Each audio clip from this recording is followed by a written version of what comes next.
L'associazione ambientalista Mare Amico di Agrigento rileva che la spiaggia di San Leone è ingombra e infestata da strutture ricettive non utilizzate, in disuso o sequestrate, con conseguente degrado del luogo. Il coordinatore di Mare Amico, Claudio Lombardo, si è rivolto agli organi preposti, invitandoli a valutare i singoli casi, tra strutture restituibili alla fruizione o invece con concessioni da revocare, ripristinando quindi l'originario stato dei luoghi prima dell'inizio della stagione balneare 2016. Il video testimonianza di Mare Amico e l'intervista a Claudio Lombardo.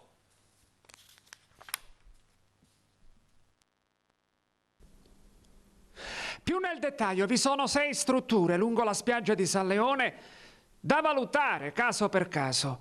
Il Lido Aster, Baraonda, Oceano Mare, Oasi, Magaria e Maracaibo. Sì, sono situazioni diverse, alcune sono poste sotto sequestro dall'autorità giudiziaria, altre sono abbandonate a se stesso, altre sono sospese. In ogni caso non lavora nessuna di tutte queste 6, alcune di queste sono in un degrado assoluto. Il demanio pubblico, le spiagge sono il nostro oro, il nostro, come direbbe qualcuno, il nostro volano per la crescita, ma in queste condizioni è impossibile. Abbiamo mandato una lettera a tutti gli organi competenti, tutti quelli che hanno degli interessi su questo demanio, per fare un tavolo, una conferenza dei servizi per risolvere questo problema. Non è possibile lasciare queste strutture abbandonate a se stesso.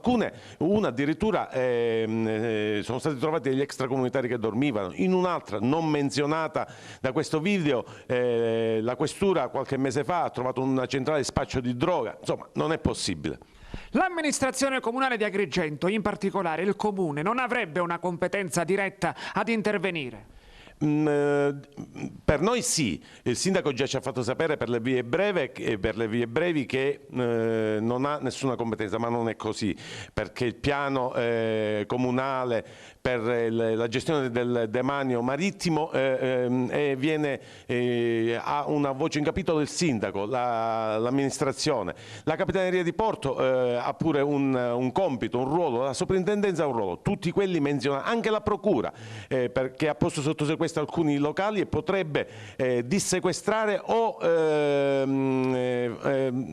far distruggere, cioè o revocare la concessione. Insomma, va fatta qualcosa, perché non è possibile stare in queste condizioni. Vi sono poi dei casi, ad esempio l'Oceano Mare, che è minacciato a sud dall'erosione marina, a nord dall'incombenza della frana della pista ciclabile.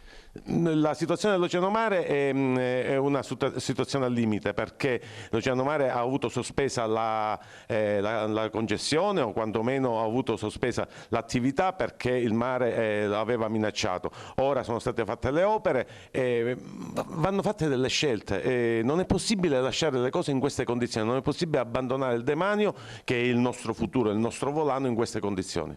Peraltro, in conclusione, si tratta di strutture, come si evince dalle immagini del video registrato da Mare Amico, che occupano decine e decine di metri quadrati di spiaggia, a danno poi della capienza, dello spazio a disposizione degli utenti. Sì, è così.